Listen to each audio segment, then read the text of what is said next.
السلام عليكم ورحمة الله تعالى وبركاته. بسم الله الرحمن الرحيم. الحمد لله رب العالمين والصلاة والسلام على أشرف المخلوقين وعلى آله وصحبه أجمعين. أما بعد.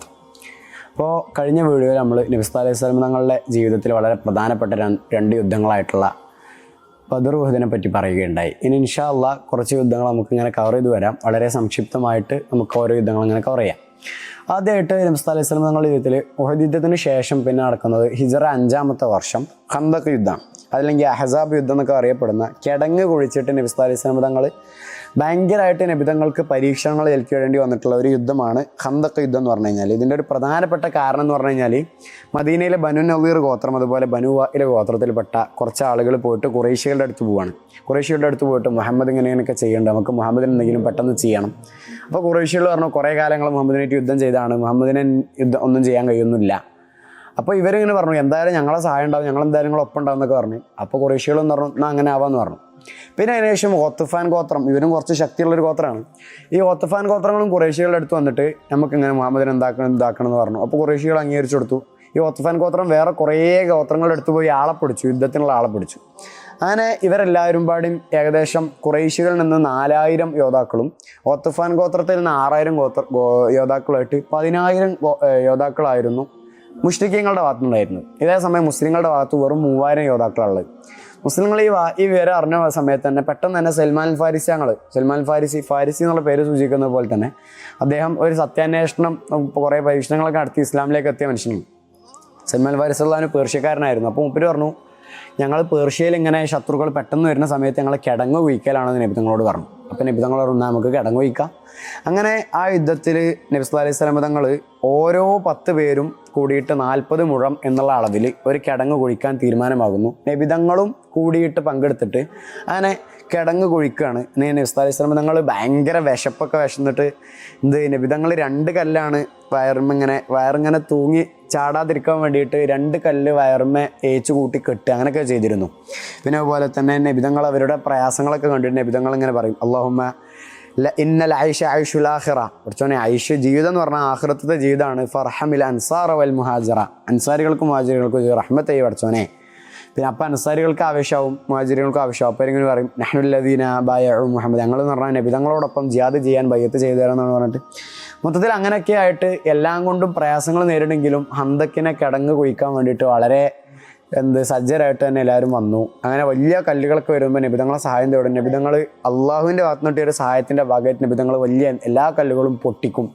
ഒരിതൊക്കെ ഉണ്ട്. നബിതങ്ങൾക്ക് ഇങ്ങനെ ഫസ്റ്റ് ഒരു കല്ല് പൊട്ടിക്കുന്ന സമയത്ത് ഒരു തീപ്പരി പാറുന്നു നബിതങ്ങൾ പറയുന്നു. അപ്പോൾ അതിൻ്റെ ഒരു ഭാഗം പൊട്ടുമ്പോൾ നബിതങ്ങൾ പറയും അൽഹംദുലില്ലാ ഷാമിൻ്റെ താക്കോലുകൾ എനിക്ക് നൽകപ്പെട്ടിരിക്കുന്നു. രണ്ടാമത്തെ പൊട്ടിക്കലിൻ്റെ സമയത്ത് നബിതങ്ങൾ പറയും മദാഇനത്തെ കൊട്ടാരത്തിൻ്റെ താക്കോലുകൾ എനിക്ക് നൽകപ്പെട്ടിരിക്കുന്നു. മൂന്നാമത്തെ കല്ലുംപാടി പൊട്ടുന്ന സമയത്ത് നബിതങ്ങൾ പറയും യമൻ്റെ താക്കോൽ കൂടി എനിക്ക് നൽകപ്പെട്ടിരിക്കുന്നു. അങ്ങനെ കുറേ മുഅ്ജിസത്തുകൾ കൂടി നടക്കുന്ന ഒരു സമയമാണ് ഈ ഖന്തക്ക് കിടങ്ങ് കൊഴിക്കണ സമയം എന്ന് പറഞ്ഞു കഴിഞ്ഞാൽ. അങ്ങനെ ഖന്തക്ക് കിടങ്ങ് കൊഴിച്ചു. എന്നാൽ മറ്റൊരു ഭാഗത്തുനിന്ന് മുശ്രിക്കീങ്ങൾ എല്ലാം കൊണ്ടും ഇതാണ്. ഇതേ സമയം മദീനയിലുള്ള യഹൂദികളുടെ ഒരു ഗോത്രമാണ് ബനു ഖുറൈള. നമ്മൾ നേരത്തെ പറഞ്ഞതാണ് നബി സല്ലല്ലാഹു അലൈഹി വസല്ലം തങ്ങളും ബനു ഖുറൈള ഗോത്രക്കാരും കുറച്ച് ഉടമ്പടികളൊക്കെ ഉണ്ടായിരുന്നു. ഇങ്ങനെയൊക്കെ സഹായിക്കും, ഇങ്ങനെ സംരക്ഷിക്കും എന്നൊക്കെ പറഞ്ഞിട്ട് ബനു ഖുറൈള ഗോത്രക്കാർ ഉടമ്പടി ലംഘിച്ചു. അങ്ങനെ ഇവർ നേരെ മുശ്രിക്കീങ്ങളുടെ ഭാഗത്തുനിന്ന് ഇവർ കാല് മാറി. നബിതങ്ങൾക്കും തന്നെ കുറച്ചൊക്കെ ഭീതിതമായൊരു സാഹചര്യമാണെന്ന് മനസ്സിലാക്കിയപ്പോൾ നബിതങ്ങൾ പറഞ്ഞു ആ ഒരു സന്ധിക്ക് തയ്യാറാണ് എന്നുള്ള നിലക്ക് നബിതങ്ങളിങ്ങനെ അവരോട് സംസാരിച്ചു, തൻ്റെ കൂട്ടത്തിലുള്ളവരോട് സംസാരിച്ചു. നമുക്കെന്താ ഗത്ഫാൻ ഗോത്രക്കാരോട് പോയി സന്ധിയിൽ ഏർപ്പെട്ടാലോ, നമുക്ക് തൽക്കാലം നമ്മൾ ഇവിടെ ഉണ്ടാക്കുന്ന ഫലങ്ങളൊക്കെ അതിൻ്റെ മൂന്നിൽ 2 ഭാഗം അല്ല മൂന്നിൽ 1 നമുക്ക് ഇവർക്ക് കൊടുക്കാം എന്ന് പറഞ്ഞിട്ട് എന്താവാണ് അങ്ങനെ തീരുമാനിക്കുന്നു. അപ്പോൾ തന്നെ അൻസാരികളിൽ പെട്ട വലിയ പൗരപ്രമുഖർ വന്നിട്ട് സഅദ് ബിൻ മുആദ് റളിയല്ലാഹു അൻഹു, സഅദ് ബിൻ ഉബാദ റളിയല്ലാഹു അൻഹു പോലുള്ള പലരും വന്നിട്ട് നബിതങ്ങളോട് പറഞ്ഞു എന്താ നബിയെ, നമ്മൾ ഇത്രയും കാലം വളർത്തിയെടുത്ത കൃഷികളൊക്കെ നിങ്ങൾ മുശ്രിക്കീങ്ങൾക്ക് കൊടുക്കുകയാണോ? ഞങ്ങൾ യുദ്ധം ചെയ്യാൻ തയ്യാറാണ് നബി എന്ന് പറഞ്ഞിട്ട് നബിൻ്റെ പിന്നിൽ അടിയുറച്ച വിശ്വാസവുമായിട്ട് ഈ അൻസാരികൾ എല്ലാം കൊണ്ടും നബിതങ്ങൾക്ക് മുന്നിലുള്ള പിന്തുണ അറിയിച്ചു. അപ്പോൾ എന്തായാലും ഖന്തക്ക് കുഴിച്ച സ്ഥിതിക്ക് ഇനി യുദ്ധത്തിന് ഇറങ്ങാൻ തന്നെ നബിതങ്ങൾ തീരുമാനമാകുന്നു. അങ്ങനെ ഏതായാലും ഈ കിടങ്ങ് കുഴിച്ചതിന് ശേഷം കുറച്ച് ആളുകൾ മാത്രം, മുശ്രിക്കീങ്ങൾ പലരും ഇതിങ്ങനെ കണ്ടിട്ട് മുശ്രിക്കീങ്ങൾ പറയുന്നുണ്ട് ഇതുവരെ അറബികൾ ആരും പയറ്റാത്തൊരടവാണ് മുഹമ്മദ് പയറ്റിയത് എന്ന് പറയുന്നുണ്ട് കിടങ്ങിനെ പറ്റി. ഏതായാലും കുറച്ച് ആളുകൾ ചില യോദ്ധാക്കൾ മാത്രം അവരുടെ കുതിരയുടെ ശക്തി കൊണ്ട് കിടങ്ങ് മുറിച്ച് കിടക്കുന്നുണ്ട്. അതിൽ പെട്ട ഒരാളാണ് അംർ ബിൻ അബ്ദൂദ്. ഈ അംർ ബിൻ അബ്ദൂദ് എന്ന് പറഞ്ഞു കഴിഞ്ഞാൽ ഈ ജാഹിലിയ കാലഘട്ടത്തിൽ ഏകദേശം 1000 യോദ്ധാക്കളോട് പിടിക്കുന്ന ഒരു മനുഷ്യൻ എന്നാണ് അംർ ഇബ്നു അബ്ദൂദിനെ പറ്റി പറയൽ. അപ്പോൾ അംർ ഇബ്നു അബ്ദൂദും അലി റളിയല്ലാഹു ദ്വന്ദ്വയുദ്ധം നടത്താൻ വേണ്ടി തീരുമാനമാവാണ്. അതായത് യുദ്ധത്തിന് മുമ്പുള്ള ദ്വന്ദ്വയുദ്ധം.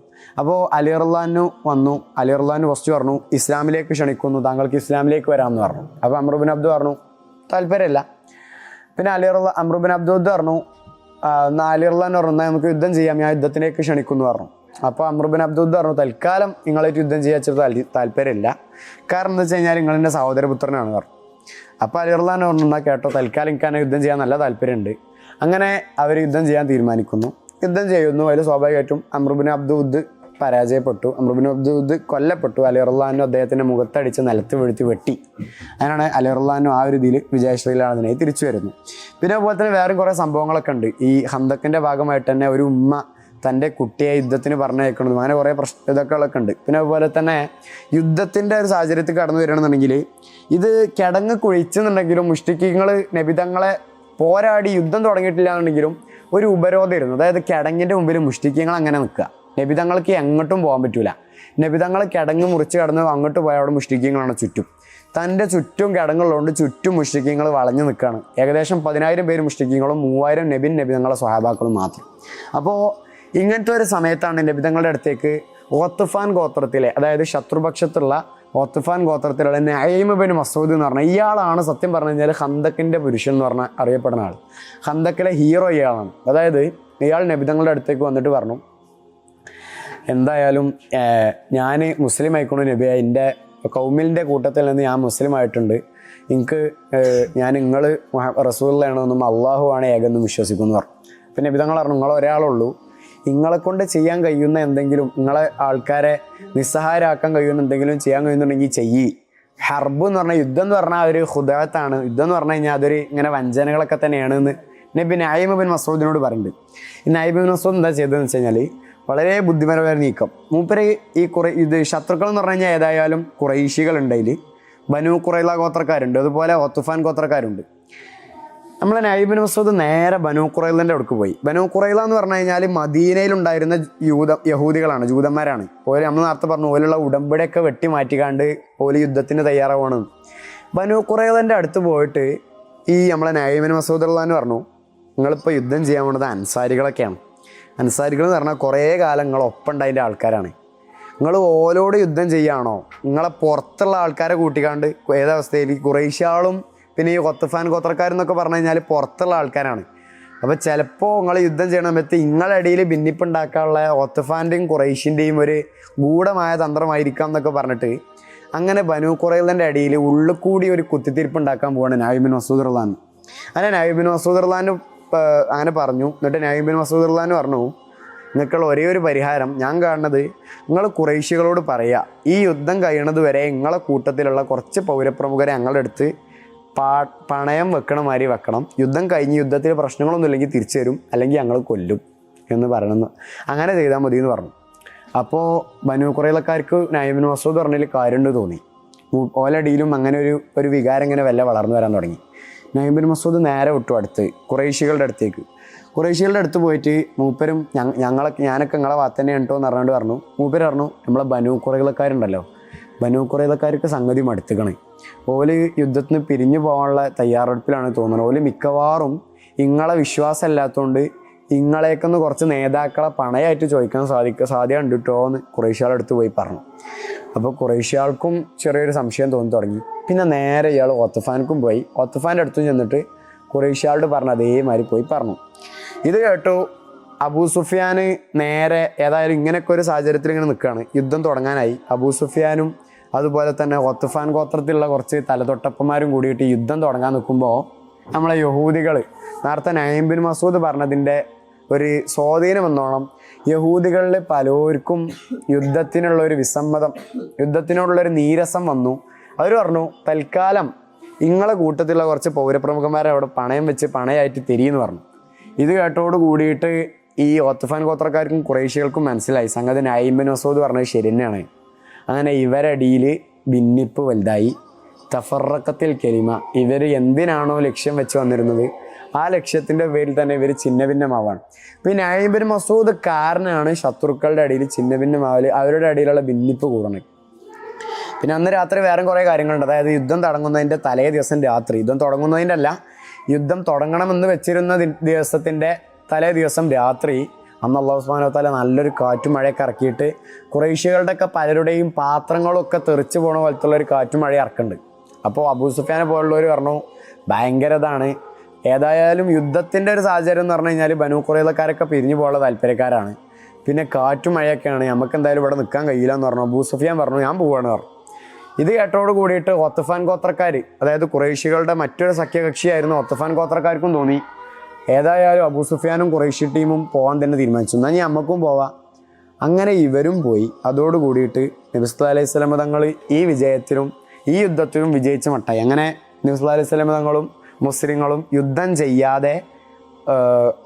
ചെയ്യാതെ ഇവർ വിജയശ്രീലാളിതരാവുന്ന ഒരു അവസ്ഥ ഉണ്ടായത്. അല്ലാഹു സുബ്ഹാനഹു വ തആല പറയുന്നുണ്ട്, യാ അയ്യുഹല്ലദീന ആമനൂ ഉദ്കുറൂ നിഅമത്തല്ലാഹി അലൈക്കും എന്ന് പറഞ്ഞിട്ട് നിങ്ങൾക്ക് അന്ന് നല്ലൊരു മഴയ്ക്ക് ഇറക്കി, നിങ്ങൾ കാണാത്ത കുറേ സൈന്യത്തെ നാം ഇറക്കി നിങ്ങളെ സഹായിച്ചത് നിങ്ങൾ ഓർക്കൂ.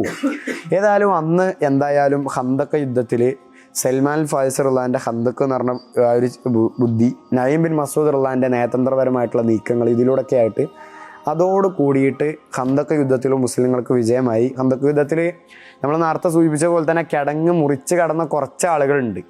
ആ കുറച്ച് ആളുകളുടെ ഇതോട് കൂടിയിട്ട് മുസ്ലിങ്ങളിൽ നിന്നൊരു 7 പേര് ഷഹീദാവുന്നു. അതുപോലെ മുഷ്രിക്കുകളുടെ ഭാഗത്ത് നിന്ന് 4 പേരും മരിക്കുന്നുണ്ട്. ഇതാണ് ഖന്തഖ് യുദ്ധം എന്ന് പറഞ്ഞു കഴിഞ്ഞാൽ.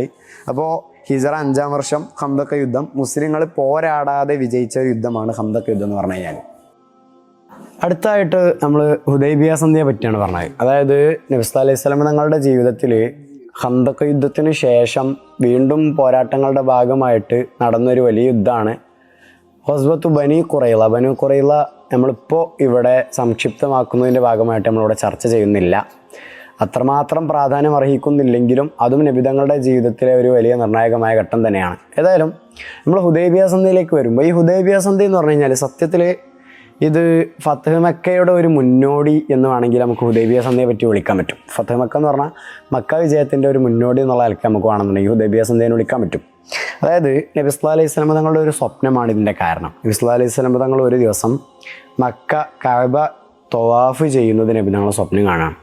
മക്കയിൽ പോയിട്ട് ഉംറ ചെയ്യുന്നതും കഅബ തവാഫ് ചെയ്യുന്നതൊക്കെ സ്വപ്നം കണ്ടു. നബി തങ്ങൾ ഈ വിഷയം ഇങ്ങനെ സ്വഹാബാക്കളോട് പങ്കുവച്ചു.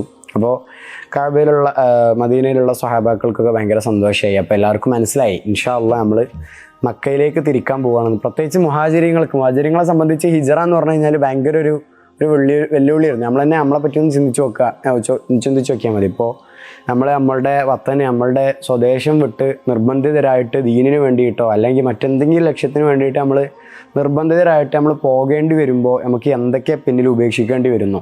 ഇനിയിപ്പോൾ നമ്മളുടെ സ്വത്തും നമ്മളുടെ മക്കളെയൊക്കെ കൂടെ കൂട്ടുകയാണെന്നുണ്ടെങ്കിലും നമുക്ക് അവിടെയുള്ള പല സ്മരണകളും, നമുക്ക് അവിടെ ആയിട്ടുള്ള നമ്മൾ വളർത്തിയെടുത്ത പല ബന്ധങ്ങളൊക്കെ നമുക്ക് അവിടെ ഉപേക്ഷിക്കേണ്ടി വരും. അപ്പോൾ ഇത്രയൊക്കെ ആയിട്ടും മക്കൾക്ക് വേണ്ടിയിട്ട് മുഹാജിരിങ്ങൾ വല്ലാതെ മുറവിളി കൂട്ടിയിട്ടില്ലെങ്കിലും കൂടിയിട്ട് മക്കയിലേക്ക് ഇനിയും തിരിച്ചു പോവുകയാണെന്ന് പറഞ്ഞപ്പോൾ മുഹാജിരിങ്ങൾക്ക് ഭയങ്കര അവരുടെ മനസ്സിൽ വെമ്പൽ കൊള്ളണം. ഉള്ളിൽ നിന്ന് ആ കഅബയോടുള്ള ഒരു സ്നേഹം, അവർ ഇത്രയും കാലം വളർന്ന കഅബയോടുള്ള സ്നേഹത്തിൻ്റെ മേൽ അവർ പാകപ്പെടുത്തിയെടുത്ത അവരുടെ ശരീരങ്ങൾക്കൊരു ആദി കിട്ടുകയാണ്. അപ്പോൾ ഹുദൈബിയ സന്ധി എന്ന് പറഞ്ഞു കഴിഞ്ഞാൽ ഇതിൻ്റെ ഭാഗമായിട്ട് നബി സല്ലല്ലാഹു അലൈഹി വസല്ലം തങ്ങൾ ഇങ്ങനെ ഒരു സ്വപ്നം കണ്ടപ്പോൾ നബി സല്ലല്ലാഹു അലൈഹി വസല്ലം തങ്ങൾ മദീനയിൽ നിന്ന് ഹിജറ 6-ാം വർഷം ദുൽഖഅദയിൽ നബി തങ്ങൾ ഹജ്ജിന് വേണ്ടിയിട്ട് പോവുകയാണ്. യുദ്ധം ഉദ്ദേശിച്ചല്ല, ഹജ്ജിന് വേണ്ടിയിട്ട് മാത്രമാണ്, ഉംറയ്ക്ക് വേണ്ടിയിട്ട് നബി തങ്ങൾ യുദ്ധം ഉദ്ദേശിക്കുന്നില്ല, ഹുദൈബിയയിലേക്ക് പോകുന്നു. നബി തങ്ങളോടൊപ്പം ഒരു 1500 പേരുണ്ട്. ഏതായാലും നബി തങ്ങൾ ഇങ്ങനെ അസ്ഫാൻ എന്ന് പറഞ്ഞൊരു സ്ഥലത്തിൻ്റെ അടുത്തെത്തിയപ്പോൾ നബി തങ്ങൾ ഇങ്ങനെ പോകുന്നതിന് മുമ്പ് നബി തങ്ങൾ ഒരാളയക്കും. അതായത് മുൻഗാമി എന്നൊക്കെ നമുക്ക് നമ്മളെ സാധാ മുൻഗാമികളല്ല, ആ അർത്ഥത്തിലുള്ള മുൻഗാമിയല്ല, മുന്നേ ഗമിക്കുന്നവൻ എന്നുള്ള അർത്ഥത്തിലുള്ള യാത്രയിലുള്ള മുൻഗാമി എന്നാണ് അത് അങ്ങനെ പ്രയോഗിക്കണമാണ്. അപ്പോൾ ഈ മുൻഗാമി നബിതങ്ങളുടെ യാത്രയിൽ നബിതങ്ങളെ മുമ്പേ ചലിച്ചിട്ടുള്ള ഒരു സ്വഹാബി നബിതങ്ങളുടെ അടുത്ത് വന്നിട്ട് തിരിച്ചു വന്നിട്ട് പറയുന്നുണ്ട്, ഞാൻ അവിടെ പോയി നോക്കുമ്പോൾ കഅബ് ബിൻ ലുഅയ്യിനെ പോലുള്ള ആളുകൾ ഞങ്ങൾക്ക് എതിരിൽ കോപ്പ് കൂട്ടുന്നുണ്ട്, എല്ലാ തരത്തിലും തങ്ങളെ തടുക്കാൻ വേണ്ടിയിട്ട് ഒരുങ്ങി നിൽക്കുകയാണ് എന്നുള്ളത് ഈ കഅബ് ബിൻ ലുഅയ്യിനെ പറ്റി ഒരു നബി സല്ലല്ലാഹു അലൈഹി വസല്ലം തങ്ങളുടെ മുൻഗാമിയായിട്ടുള്ള ആൾ എന്നാണ് പറഞ്ഞു. അപ്പോൾ പിന്നെ അതുപോലെ തന്നെ നബി തങ്ങൾ ഇതൊക്കെ കേട്ടപ്പോൾ നബി തങ്ങൾ ഒരു സ്ഥലത്ത് ഇസ്തിറാഹത്ത് ഒരു കുറച്ച് സമയം റാഹത്തെടുക്കാൻ വേണ്ടിയിട്ട് ഒരു സ്ഥലത്ത് വിശ്രമത്തിനായിട്ടിരുന്നു. ഭയങ്കര ദാഹവും കാര്യങ്ങളൊക്കെ ഉണ്ട്. അപ്പോൾ നബി തങ്ങളുടെ ഒരു മോജിസത്തൊക്കെ വെച്ചിട്ടാണ് പിന്നെ അവിടെ ദാഹമൊക്കെ മാറുന്നത്. ഏതായാലും നബി സല്ലല്ലാഹു അലൈഹി വസല്ലം തങ്ങൾ വരുന്നുണ്ട് എന്ന് പറഞ്ഞപ്പോൾ ഖുറൈശികൾക്ക് ചെറിയൊരു ഭയം ഉണ്ട് എന്നുണ്ടെങ്കിലും നബി സല്ലല്ലാഹു അലൈഹി വസല്ലം തങ്ങൾ യുദ്ധത്തിനല്ല വരുന്നത് ഒരിക്കലും. ഏതായാലും നബി തങ്ങൾ എന്താ ചെയ്തതെന്ന് വെച്ച് കഴിഞ്ഞാൽ ഉസ്മാൻ റളിയല്ലാഹുവിനെ അയച്ചു. ഉസ്മാൻ റളിയല്ലാഹു അന്ന് പോയി, ഇവിടെയാണ് ബൈഅത്ത് റിദ്വാൻ ഉണ്ടാവുന്നത്. ഉസ്മാൻ റളിയല്ലാഹു പോയി പറഞ്ഞു, നമ്മൾ യുദ്ധത്തിന് വന്നതല്ല, ഉംറ ചെയ്യാന്നുള്ള ഒരൊറ്റ ലക്ഷ്യം മാത്രമേ ഉള്ളൂ, കാബയൊന്ന് കാണണം, തവാഫ് ചെയ്യണം. ഉസ്മാൻ റളിയല്ലാഹു ഇത് പറഞ്ഞത് കേട്ടോട് കൂടിയിട്ട് ഖുറൈശികൾക്കൊക്കെ ഉള്ളെന്ന് കലി ഇളകി. അവർ പറഞ്ഞു, ഉസ്മാൻ നിനക്ക് വേണമെന്നുണ്ടെങ്കിൽ ഇവിടെ തവാഫ് ചെയ്യാം, ഒരിക്കലും മുഹമ്മദിനെ ഇവിടേക്ക് പ്രവേശിപ്പിക്കാൻ ഞങ്ങൾക്ക് അനുവാദമല്ല, ഞങ്ങൾ ഒരിക്കലും ചെയ്യൂല എന്ന് ഉസ്മാൻ റളിയല്ലാഹുവിനോട് അവർ തീർത്ത് പറഞ്ഞു. അപ്പോൾ ഏതായാലും ഉസ്മാൻ റളിയല്ലാഹു പറഞ്ഞു, നബിതങ്ങൾ ചെയ്യാതെ എനിക്കും ചെയ്യാൻ പറ്റൂല. ഏതായാലും നബിതങ്ങളുടെ അടുത്ത് വാർത്ത എത്തിയത് ഉസ്മാൻ റളിയല്ലാഹു വഫാത്തായി എന്നാണ്. ഉസ്മാൻ റളിയല്ലാഹുവിനെ ഇവർ വധിച്ചു എന്നുള്ള വാർത്ത കേട്ടു. നബി സല്ലല്ലാഹു അലൈഹി വസല്ലം തങ്ങൾ പെട്ടെന്ന് തന്നെ മരത്തിൻ്റെ കീഴിലിങ്ങനെ നബിതങ്ങൾ വിശ്രമിച്ചു കൊണ്ടിരിക്കുമ്പോൾ ചുറ്റുമുള്ള സഹാബാക്കളൊക്കെ പെട്ടെന്ന് ഈ വിഷയം കേട്ട് നബിതങ്ങളുടെ അടുത്ത് വന്നിട്ട് തങ്ങളോട് ബൈഅത്ത് ചെയ്തു. തങ്ങൾ ഒരിക്കലും ഞങ്ങൾ ഉപേക്ഷിക്കൂല, തങ്ങൾക്ക് വേണ്ടിയിട്ട് ദീനിന് വേണ്ടിയിട്ട് എപ്പോഴും തങ്ങളുടെ ഒപ്പം ഉണ്ടാവും എന്ന് പറഞ്ഞിട്ട് ബൈഅത്തുർ റിദ്വാൻ ലഖദ് റളിയല്ലാഹു അനിൽ മുഅ്മിനീന ഇദ് യുബായിഉനക തഹ്ത അഷ്ശജറ, നബി അങ്ങയോട് മരത്തിൻ്റെ കീഴിലിരുന്നിട്ട് അവർ ബൈഅത്ത് ചെയ്ത സമയം അള്ളാഹുവിനെ തൃപ്തിപ്പെട്ടിട്ടുണ്ട് എന്ന് ഖുർആനിൽ പറഞ്ഞിട്ടുള്ളൊരിതാണ്. ഏതായാലും ബൈഅത്തുർ റിദ്വാൻ ഹുദൈബിയയിലെ ഒരു കള്ളിമുൾച്ചെടിയുടെ അല്ലെങ്കിൽ ഒരു തണൽ നൽകുന്ന വലിയൊരു വൃക്ഷമൊന്നുമല്ല, ഒരു വടുവൃക്ഷം എന്നല്ല, എന്നാലും ഒരു ചെറിയൊരു ചെടിയുടെ തണലിലായിട്ട് ഇങ്ങനെ ഒരു ബൈഅത്തുർ റിദ്വാൻ സംഭവിക്കുന്നു. ഇതിനുശേഷം ഖുറൈശികളുടെയും അൻസാറുകളുടെ നമ്മളെ നബി സല്ലല്ലാഹു അലൈഹി വസല്ലം തങ്ങളുടെ സംഘത്തിൻ്റെ അടിയിൽ കുറേ ദൂതന്മാർ അങ്ങോട്ടും ഇങ്ങോട്ടും പോകുന്നു. ഏതായാലും ഇവിടുന്ന് അങ്ങോട്ട് ഞങ്ങൾ യുദ്ധത്തിനല്ല ഉംറക്കാണ് വന്നിട്ടുള്ളത്, ഖുറൈശാണെന്നുണ്ടെങ്കിൽ ഒരിക്കലും സമ്മതിക്കാൻ കഴിയൂല, എന്തായാലും ഇപ്രാവശ്യം മുഹമ്മദിന് ഉംറ ചെയ്യാനുള്ള അവകാശമില്ല. ഏതായാലും ഇതൊക്കെ കേട്ടോട് കൂടിയിട്ട് ഇതിൻ്റെയൊക്കെ ശേഷമാണ് പിന്നെ സുഹൈൽ ഇബ്നു അംർ എന്ന് പറഞ്ഞിട്ടുള്ള ഖുറൈശികളുടെ ഒരു ദൂതനെ നബിതങ്ങളുടെ അടുത്തേക്ക് എത്തുന്നത്. സുഹൈൽ ഇബ്നു അംർ എന്ന് പറഞ്ഞ ആൾ നബിതങ്ങളുടെ അടുത്തേക്ക് എത്തുമ്പോൾ തന്നെ നബിതങ്ങൾ ഇങ്ങനെ പറയുന്നുണ്ട്, ഏതായാലും ഇയാൾ സുൽഹിന് വേണ്ടിയിട്ട് വന്നതാണ്, സന്ധിക്ക് വേണ്ടി വന്നതാണ്, യുദ്ധം അവസാനിപ്പിക്കണം, കുറച്ച് കാലം സമാധാനത്തോടെ ജീവിക്കണം, യുദ്ധം കാര്യങ്ങളൊന്നും ഇല്ലാതെ സന്ധിക്ക് വേണ്ടിയിട്ടാണ് അയാൾ വരുന്നതെന്ന് സുഹൈൽ ഇബ്നു അംർ ഇങ്ങനെ വരുന്ന സമയത്ത് പറയുന്നുണ്ട്. ഏതായാലും സുഹൈൽ ഇബ്നു അംർ വന്നു. നബി സല്ലല്ലാഹു അലൈഹി വസല്ലം തങ്ങളും സുഹൈൽ ഇബ്നു അംറും ഇങ്ങനെ ചർച്ച ചെയ്തു. അവർ ഒരു കത്ത് എഴുതാനുള്ള, അതായത് ഇതൊരു മുശ്രിക്കാണ് കേട്ടോ ആൾ. നബി സല്ലല്ലാഹു അലൈഹി വസല്ലം തങ്ങളുടെ അടുത്ത് വന്നിട്ട് ഇങ്ങനെ നമ്മൾ ഒരു മുആഹദ അതല്ലെങ്കിൽ ഒരു കരാറിൽ ഏർപ്പെടാൻ വേണ്ടിയിട്ട് തീരുമാനമാകുന്നു. സന്ധ്യ ആകുമ്പോൾ അതിൻ്റേതായിട്ടുള്ള ചില ഷുറൂത്തുകൾ, ചില ഉപാധികളൊക്കെ വെക്കും. ഇങ്ങനെയൊക്കെ ചെയ്തു കൊടുക്കും, ഇങ്ങനെയൊക്കെ ചെയ്തു തരും, ഇത്രയും കാലം നമ്മുടെ അടുത്തേക്ക് ഇങ്ങനെ ആര് വന്നാലും നമ്മളവരെ തിരിച്ചേൽപ്പിക്കും. അങ്ങനെ തുടങ്ങിയിട്ടുള്ള കുറേ ഷർത്തുകളൊക്കെ ആയി. അതായത് ഖുറൈശികളുടെ ഭാഗത്തുനിന്ന് ആര് വന്നു കഴിഞ്ഞാലും ഇവിടുന്ന് അയാൾ അങ്ങോട്ട് തിരിച്ചേൽപ്പിക്കും എന്നൊക്കെ പറഞ്ഞിട്ട്, ഏതായാലും ഖുറൈശികളുടെ കുറേ ഭയങ്കര ക്രൂരമായിട്ടുള്ള ചില തീരുമാനങ്ങളും ഇതൊക്കെ ചെവി കൊണ്ടിട്ടും സ്വബറോട് കൂടിയിട്ട് ക്ഷമയോട് കൂടിയിട്ട് നബി സല്ലല്ലാഹു അലൈഹി വസല്ലം തങ്ങൾ ഇതൊക്കെ അംഗീകരിക്കണം.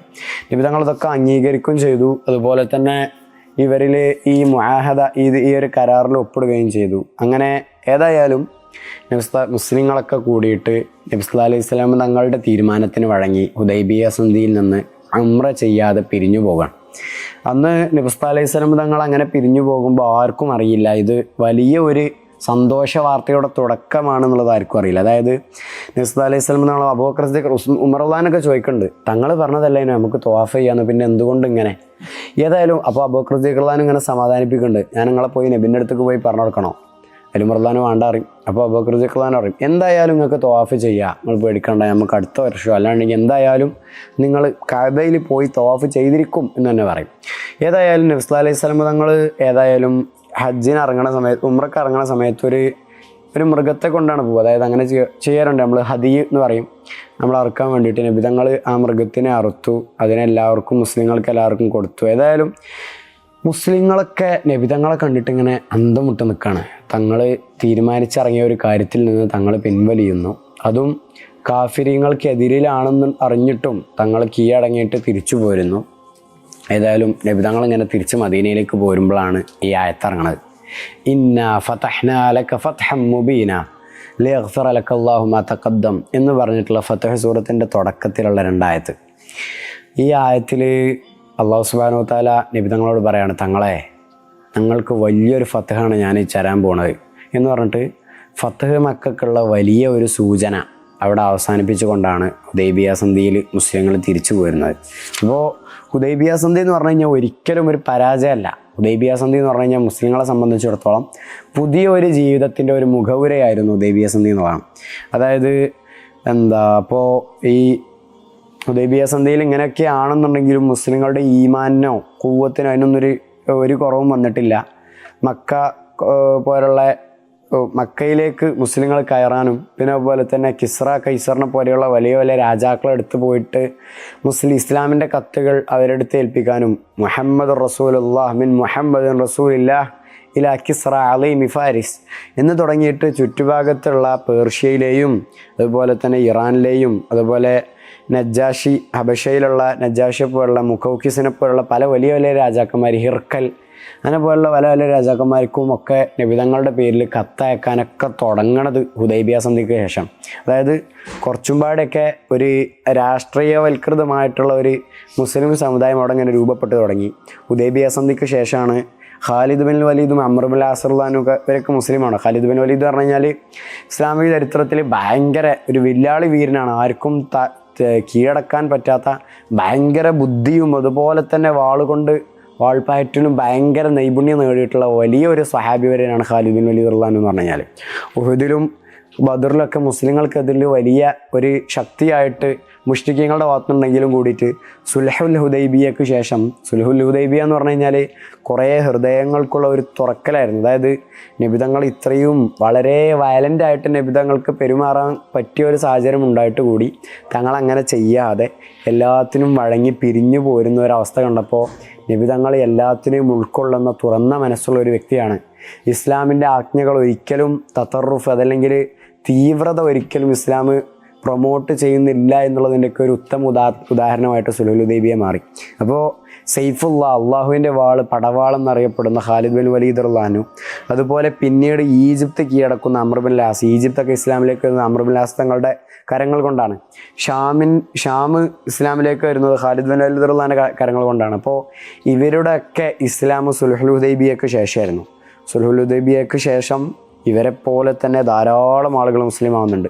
ഇതിനുശേഷം നബിതങ്ങൾ ഭയങ്കര അള്ളാഹു സുബ്ഹാനഹു വ തആല പറഞ്ഞതുപോലെ തന്നെ യുക്തിഭദ്രമായി സതുപദേശത്തോട് കൂടിയിട്ട് നബിതങ്ങൾ അള്ളാഹു സുബ്ഹാനഹു വ തആലൻ്റെ റിസാലത്ത് സന്ദേശം ലോകം മൊത്തം അയക്കണം, ഹിർക്കലിലേക്ക് എത്തിക്കുന്നു. ഹിർക്കലിനെ പോലുള്ള ചില രാജാക്കന്മാർ നബിതങ്ങളുടെ മുമ്പിൽ അടിയറവ് വെക്കാതെ ഒരിക്കലും മുഹമ്മദിനെ സ്വീകരിക്കാൻ തയ്യാറല്ല. മുഹമ്മദ് നബിയാണ്, റസൂലാണെന്ന് അറിഞ്ഞിട്ട് കൂടി നബിതങ്ങളുടെ മുമ്പിൽ ഉള്ള ധിക്കാരം, അങ്ങനെയൊക്കെയുള്ള ഇത്. പിന്നെ അവസാനം ഹിർക്കലിൻ്റെ ആ ഗത്യന്തരമില്ലാത്തൊരു പര്യവസാനമൊക്കെ ഉണ്ട്. ഹിർക്കലിൻ്റെ ഭരണം മൊത്തം കയ്യിൽ നിന്ന് പോകുന്ന അവസ്ഥ. അതിൻ്റെയൊക്കെ ഒരു കാരണമായിട്ട് ഇതാണ് പറയൽ, തങ്ങളോടുള്ള ധിക്കാരമായിരുന്നു അതിൻ്റെ കാരണം. പിന്നെ നജാഷി മുക്കൗക്കിസിനെ പോലുള്ള രാജാക്കന്മാർ നബി സല്ലല്ലാഹു അലൈഹി വസല്ലം തങ്ങളോട് കാട്ടിയ അദബ്, നബി തങ്ങളോട് കാട്ടിയിട്ടുള്ള ഒരു നബി തങ്ങളോടുള്ള ബഹുമാനവും ആദരവും കാട്ടിയത്. അതായത് ഇവരുടെ അഹ്ലുൽ കിതാബിൻ്റെ ആളുകളായിട്ട് ഇതിനോട് മുഹമ്മദ് നബി തങ്ങളുടെ ശരീഅത്തും തങ്ങളോട് യോജിക്കുന്നു എന്ന് മനസ്സിലാക്കിയിട്ടുള്ള ഒരിത്. പിന്നെ കിസ്റയെ പോലുള്ള ചില രാജാക്കന്മാരുടെ അഹന്തത, ഗരിമ, ഇതൊക്കെ ഇതിന് ശേഷമാണ് വരുന്നത്. അപ്പോൾ ഇതിന് ശേഷം പിന്നെ ഖൈബർ യുദ്ധം പാടി കഴിഞ്ഞ് കഴിഞ്ഞാൽ പിന്നെയാണ് ഫത്ഹ് മക്ക വരുന്നത്. ഫത്ഹ് മക്ക എന്ന് പറഞ്ഞു കഴിഞ്ഞാൽ മക്ക കീഴടക്കലല്ല സത്യം പറഞ്ഞാൽ അവിടെ നടന്നത്. അവിടെ ഹൃദയങ്ങളാണ് കീഴടക്കിയത് നബിതങ്ങൾ. അന്ന് ഫത്ഹ് മക്കയുടെ സ്ഥലത്തിൽ എത്തുമ്പോൾ ഇൻഷാ അല്ലാഹ് നമ്മൾ വിശദീകരിക്കുന്ന പോലെ തന്നെ വളരെ സമാധാനപരമായിട്ട് വലിയൊരു നേതാവിന് എന്ത് തരത്തിലും ഷോ കാണിക്കാൻ പറ്റിയ ഒരു സ്ഥലത്തെത്തിയപ്പം തങ്ങൾ വളരെ എളിമയോട് കൂടിയിട്ട് മക്കയിലേക്ക് കയറി പോകുന്ന ഒരവസ്ഥ ഉണ്ട്. അബൂ സുഫിയാൻ ഇങ്ങനെ നോക്കി നിൽക്കുന്നുണ്ട്, അന്താളിച്ച് നിൽക്കുന്നുണ്ട്. അൻസാരികളുടെയും മുഹാജിറുകളുടെ ഇടയിൽ നബിതങ്ങൾ ഇങ്ങനെ മെല്ലെ മെല്ലെ ഇങ്ങനെ നടന്നു പോകുമ്പോൾ കുതിരക്ക് മുമ്പിൽ ആ ഒരു അഹന്തതയോ അല്ലാണ്ടുണ്ടെങ്കിൽ തൻ്റെ മുമ്പിൽ പണ്ട് പലരും ശത്രുത വെച്ചിരുന്ന എല്ലാവരുടെയും മുമ്പിലേക്ക് തല ഉയർത്തി നടക്കുമ്പോഴുള്ള ഒരു അഹങ്കാരം ഒന്നുമില്ലാതെ നബിതങ്ങൾ എല്ലാം പടച്ചവനിലേക്ക് ഏൽപ്പിച്ചിട്ട് ഒക്കെ തൗഫീഖിൻ്റെ ഭാഗമായിട്ട് മാത്രം കണ്ടിട്ട് എളിമയോടെ കഅബയിലേക്ക് പോകുന്ന ഒരവസ്ഥ ഉണ്ട്. ഫത്ഹ് മക്കൻ്റെ അവിടെ നമ്മൾ പറയും. ഏതായാലും സുൽഹുൽ ഹുദൈബിയയ്ക്ക് ശേഷം ഇങ്ങനെ പല രാജാക്കന്മാർക്കും കത്തുകളൊക്കെ അയച്ചതിന് ശേഷം ഖൈബർ യുദ്ധം ഇതിന് ശേഷമാണ് നടക്കുന്നത്. അതായത് ബൈഅത്തുർ റിദ്വാനിലുള്ള സ്വഹാബാക്കളോട് അല്ലാഹു സുബ്ഹാനഹു വ തആല എന്തായാലും നിങ്ങൾക്കൊരു ഫത്ഹ് ഉണ്ടാകും എന്ന് അറിയിക്കുന്നു. പിന്നെ അതിന് ശേഷം ഈ ഫത്ഹുകളുടെയൊക്കെ ഒരു തുടക്കമായിരുന്നു ഖൈബർ യുദ്ധം എന്ന് പറഞ്ഞു കഴിഞ്ഞാൽ. അതായത് ഈ ഖൈബർ എന്ന് പറഞ്ഞു കഴിഞ്ഞാൽ മുസ്ലിങ്ങളുടെ ഭൂമികയിൽ യഹൂദികളായിട്ട് നമ്മൾ കോളനിവൽക്കരിക്കണ പോലെ തന്നെ അങ്ങനെ അവർ പിടിച്ചെടുത്തൊരു ഭൂമിയായിരുന്നു. അവിടെ കുറേ കോട്ടകളുണ്ട്, കുറേ താവളങ്ങളുണ്ട്. ഏതായാലും നബി സല്ലല്ലാഹു അലൈഹി വസല്ലം തങ്ങൾ ഖൈബർ മെല്ലെ പിടിച്ചു തുടങ്ങാനുള്ള ഒരു ഉദ്ദേശം വെച്ചു. അപ്പോൾ നബി തങ്ങളുടെ കീഴിൽ മുഅ്മിനായിട്ടുള്ള ഒരു വലിയ സൈന്യം നബി തങ്ങളുടെ കീഴിൽ ഒരുമിച്ച് കൂടി. നബി സല്ലല്ലാഹു അലൈഹി വസല്ലം തങ്ങൾ ഹുദൈബിയയിൽ നിന്ന് ദുൽഹിജ്ജയിലാണ് നബി തങ്ങൾ മടങ്ങുന്നത്. ഏതായാലും ദുൽഹിജ്ജയും പിന്നെ അതുപോലെ തന്നെ മുഹറമിലെ കുറച്ച് ഭാഗവും, ദുൽഖഅദയിലാണ് ഹുദൈബിയ സംഗതി നടക്കുന്നത്. ദുൽഹിജ്ജയിൽ നബി തങ്ങൾ മദീനയിലുണ്ട്, പിന്നെ മുഹറം കുറച്ചും.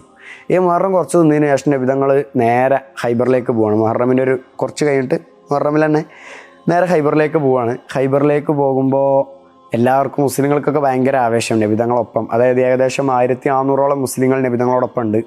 ഏകദേശം 200ഓളം ഒട്ടകങ്ങളുണ്ട് നബി തങ്ങളോടൊപ്പം. പിന്നെ അതുപോലെ തന്നെ കുറേ സ്ത്രീകൾ, അതായത് യോദ്ധാക്കന്മാരെ ചികിത്സിക്കാനും അവർക്ക് ഖിദ്മത്ത് ചെയ്യാനൊക്കെ വേണ്ടിയിട്ട് സ്ത്രീകൾ. ഏതായാലും നബി സല്ലല്ലാഹു അലൈഹി വസല്ലം തങ്ങൾ ഖൈബറിലെത്തി പടച്ചോനെ ദ്വാരുന്നു. പടച്ചോനെ ഖൈബറിൻ്റെ ഷെറിൽ നിന്നൊക്കെ പടച്ചോനോട് കാവൽ ചോദിച്ചു. രാവിലെ ആയതോട് കൂടിയിട്ട് നബി സല്ലല്ലാഹു അലൈഹി വസല്ലം തങ്ങൾ പറഞ്ഞു യുദ്ധം ചെയ്യാൻ വേണ്ടി കണ്ട് വന്നു. ഏതായാലും യുദ്ധം ചെയ്യേണ്ട ആവശ്യമൊന്നും വന്നില്ല. ഖുറൈശികൾ എന്നല്ല, അവിടെ ഉണ്ടായിട്ടുള്ള യഹൂദികൾ നബി തങ്ങളെ കണ്ടു. മുഹമ്മദ് വൽ ഖമീസു മഅഹ്, മുഹമ്മദും അവൻ്റെ സൈന്യവും വരുന്നുണ്ട് എന്ന് പറഞ്ഞിട്ട് എല്ലാവരും പിന്തിരിഞ്ഞോടികളാണ്. നബി തങ്ങൾ പറഞ്ഞു, നബി തങ്ങൾ ആവേശം കൊണ്ട് പറഞ്ഞു അല്ലാഹു അക്ബർ, ഖരിബത്ത് ഖൈബർ നശിച്ചു പോയല്ലോ എന്ന് പറഞ്ഞിട്ട് നമ്മളെങ്ങാനും ഒരു സ്ഥലത്ത് കറങ്ങിയാൽ അവിടെ ഉള്ളവരൊരു ഗതി എന്ന് നബിതങ്ങൾ ഇങ്ങനെ പറയുന്നുണ്ട്. അപ്പോൾ സന്തോഷം കൊണ്ട് നബിതങ്ങൾ വിജയശ്രീലാളിതനായിട്ട് നബിതങ്ങൾ ഖൈബറിലുള്ള ഓരോ കോട്ടകളങ്ങനെ കീഴടക്കിക്കൊണ്ടിരിക്കുകയാണ്. അതിൽ ഒന്നാമത്തെ കോട്ടയുടെ അവിടെയാണ് നമ്മളൊക്കെ കേട്ടിട്ടുള്ള അലി റളിയല്ലാഹു അൻഹുവിൻ്റെ ധീരമായിട്ടുള്ള ഒരു പ്രവൃത്തി വരുന്നത്. ഖൈബറിൽ ആ കോട്ട തുരത്താൻ ആർക്കും കഴിയില്ല. കോട്ട എന്ന് പറഞ്ഞു കഴിഞ്ഞാൽ അവിടെ അതിൻ്റെ ഉള്ളിലായിരിക്കും പലരും ഉണ്ടാവുക. മുഷ്രിക്കീങ്ങളിലെ പലരും അതിൻ്റെ ഉള്ളിലുണ്ടായിരിക്കും. അവരുടെ കാര്യങ്ങൾ ഗൂഢമായിട്ടുള്ള തന്ത്രങ്ങൾ അവർ മെനയുന്നതും പിന്നെ അതുപോലെ തന്നെ പുതിയ സ്ട്രാറ്റജികൾ തീരുമാനാക്കുന്നതായിരിക്കും ഈ കോട്ടകൾക്കുള്ളിൽ നിന്നായിരിക്കും. അപ്പോൾ ഖൈബറിലുള്ള മൊത്തത്തിലുള്ള അവിടെയുള്ള താമസക്കാരൊക്കെ ഏതായാലും പിന്തിരിഞ്ഞു പോയതിനു ശേഷം പിന്നെ കോട്ടകളിലേക്ക് നബിതങ്ങൾ ഇങ്ങനെ കിടക്കുകയാണ്. കോട്ടകൾ ഇങ്ങനെ പിടിച്ചു തുടങ്ങുമ്പോൾ ഫസ്റ്റ് അലി റളിയല്ലാഹുവിന് മാത്രം, അലി റളിയല്ലാഹു ഒറ്റക്ക് പൊന്തിച്ച് അലി റളിയല്ലാഹു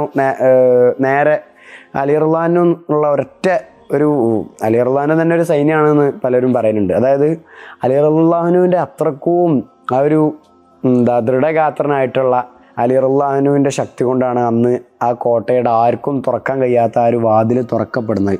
അതായത് നബി സല്ലല്ലാഹു അലൈഹി വസല്ലം തങ്ങൾ ഖൈബർ വിജയിക്കുന്നതിൻ്റെ തലേന്ന് രാത്രി ഇങ്ങനൊരു സന്തോഷ വാർത്ത കൊടുത്തിട്ടുണ്ടായിരുന്നു. നാളെ മുസ്ലിങ്ങളുടെ കൊടി പിടിക്കുന്നവൻ അള്ളാഹുവിനും നബിതങ്ങൾക്കും ഇഷ്ടമുള്ള ഒരാളായിരിക്കും എന്ന് നബിതങ്ങൾ സന്തോഷ വാർത്ത കൊടുക്കുന്നുണ്ട്. ഇത് കേട്ടപ്പോൾ ഉമർ റളിയല്ലാഹുവിൻ്റെ ഒക്കെ ഹദീസ് ഇങ്ങനെ നബിതങ്ങൾ പറയുമ്പോൾ ഇങ്ങനെ തല കുറച്ച് പൊക്കിക്കാണ്ട് നബിതങ്ങളുടെ അടുത്ത് കൂടി ഇങ്ങനെ നടന്നു, ഞാനാവണേ താനാവണേ എന്നുള്ള നിലക്ക്. പക്ഷേ അന്ന് രാത്രി ഭയങ്കരമായിട്ട് ഈ റമദ് പിടിച്ചു പറ്റിയിട്ടുള്ള ചെങ്കണ്ണ് പിടിച്ചു പറ്റിയിട്ട് അലി റളിയല്ലാഹു ഒരു ഭാഗത്ത് മൂലൊക്കെ ഇരിക്കുകയാണ്.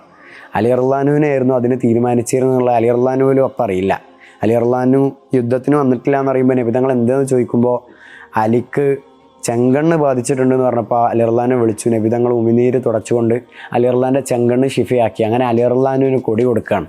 അലി റളിയല്ലാഹു ആയിരുന്നു സത്യം പറഞ്ഞു കഴിഞ്ഞാൽ അന്ന് അള്ളാഹുവും റസൂലും ഇഷ്ടപ്പെടുന്ന ആ ഒരു വലിയ യോദ്ധാവ് എന്ന് പറഞ്ഞു കഴിഞ്ഞാൽ. ഏതായാലും അലി റളിയല്ലാഹു അന്ന് ഇറങ്ങി പൊരുതി ഖൈബറിലെത്തിയതിന് ശേഷം ഖൈബറിലുണ്ടായിരുന്ന ഈ കോട്ട പൊളിച്ചപ്പോൾ മുറഹബ് എന്ന് പറഞ്ഞ വലിയൊരു യോദ്ധാവ്, ഭയങ്കര യോദ്ധാവാണ്. അലി റളിയല്ലാഹു നമ്മൾ മുമ്പ് പറഞ്ഞ പോലെ തന്നെ ദ്വന്ദ്വ യുദ്ധങ്ങൾ അലി റളിയല്ലാഹു കഴിഞ്ഞിട്ടേ ഉള്ളൂ.